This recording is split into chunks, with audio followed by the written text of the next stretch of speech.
we were going to London in 2 weeks, and I came again and had to learn very quickly. And we rehearsed in a huge studio, of course, all mirrors, and we were, doing everything. And Mr. Balanchine said to the girl on the other end, we were 6 girls, and it was a symphony. I can't remember the name of the ballet, but anyhow, the 6 of us were in line, and we all did the same thing. And he said to the girl on the far end, he said, you have been here rehearsing for 2 weeks already. Vida came in 2 days ago, and she knows it. So it'd be very nice if you could pick up and learn it. And so I was very, very happy, he said that. Well, opening night in London, not opening night, but opening night of that ballet in London, the 6 of us were on stage, and I was on the end, and the curtain went up. Black, no mirror. And I hadn't the vaguest idea of what I'd been doing. I was like this the whole time, watching the girl next to me. After that episode, when I came home, when we came back from London, Mr. Balanchine asked if I would like to help him a bit. And I said, oh, I'd love to. Doing what? And he said, rehearsing the company. I said, rehearsing the company? I just learned these things. It's taken me all this time. He said, you'll learn them better when you rehearse them. So I said, okay. So I did. I started rehearsing the company. And for me, they were not happy about this, because these girls had been teaching me, and they were very, very sweet and very nice, and they had worked hard helping me learn this whole repertoire in 2 weeks. And there I was, standing up in front, rehearsing the company. I didn't like it. They didn't like it, and I was scared to death. So Mr. Balanchine was with me the whole way. He wouldn't let me stop. But one thing I did do was I turned everybody around. I didn't have them facing the mirror, ever. And when Mr. Balanchine came in and he said, what's everybody doing with their back to the mirror? They said, well, Vida likes it. He said, turn around. So he put it back. I came in again. He did the rehearsal that time. I said, okay, face the other way. They knew what they were doing, and they didn't have to.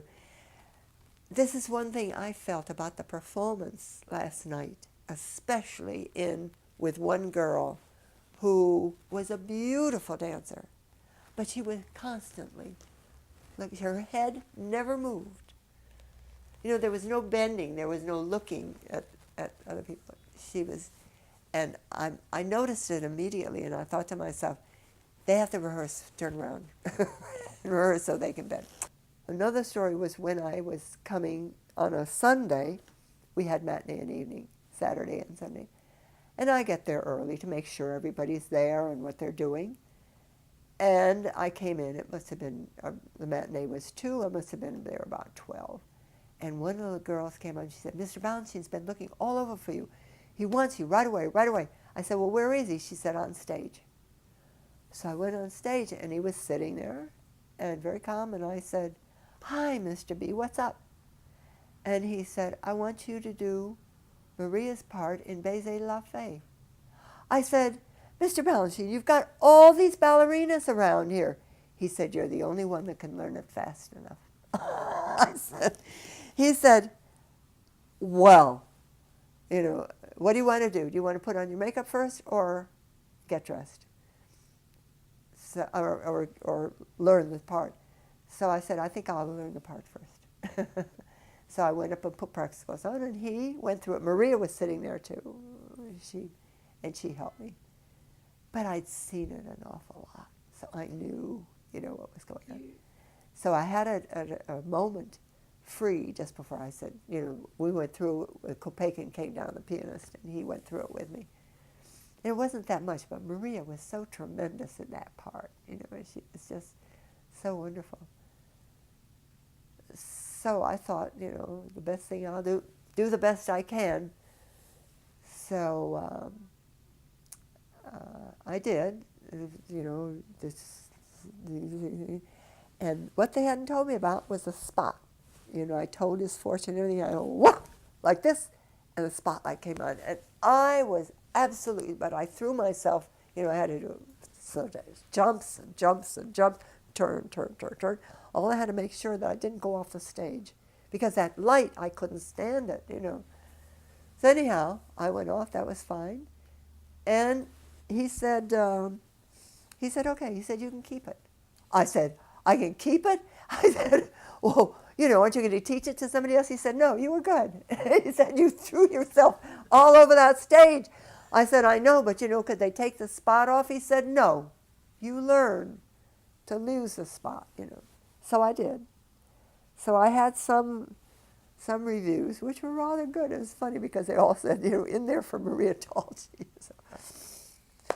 So anyhow, then I thought, well, I had brown hair, and he wanted a blonde, and Maria wore a wig, a blonde wig. And I said I wasn't going to wear a wig, so I went, and I remember from Sweden, they had hairdressers in the theater all the time, and you could get any color you wanted. So I said, I went to my hairdresser, and I said, I want to be a blonde, and it's got to be good, good thing. So he said, you did very well, and I had hair about down to here, so I let it loose, And I must say, Mr. Balanchine was rather pleased that I'd gone and, had it done. So anyhow, that was one of the other things. And that's it. Many things happen like that all the time. But you obviously held him at the time and do now in the very greatest of respect. What was it about him, though, that you cherished? What is about the what? About Balanchine, that you respected and cherished. Well, because he knew what he was doing. There are many people, for instance, working with Jerry Robbins. Jerry Robbins was a great choreographer. He was marvelous, and his ballets prove, and you can see it. But to work with, he was very difficult, because he could never make up his mind, what he wanted. And he would do 2 or 3 versions of something first. So that was very difficult. But I never complained, because the ending product was so good, and he always had excellent taste about what to do. Well, with Mr. B, it was such fun working with him, because he choreographed, he would do something, and you did it. And I remember asking him one time, as he was choreographing something, and I wanted the girls to be together. I would watch him, to see that they're all together. And I said, Mr. B, what do you want at this point? What do you want them to do with their arms? You want them to go out? You want them to come up?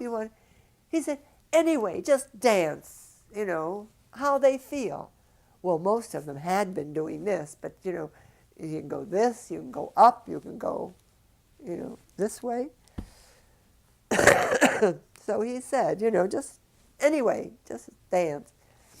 So I said to the girls, just up, fly, let it end, but make it so that it's really dancing, stretching.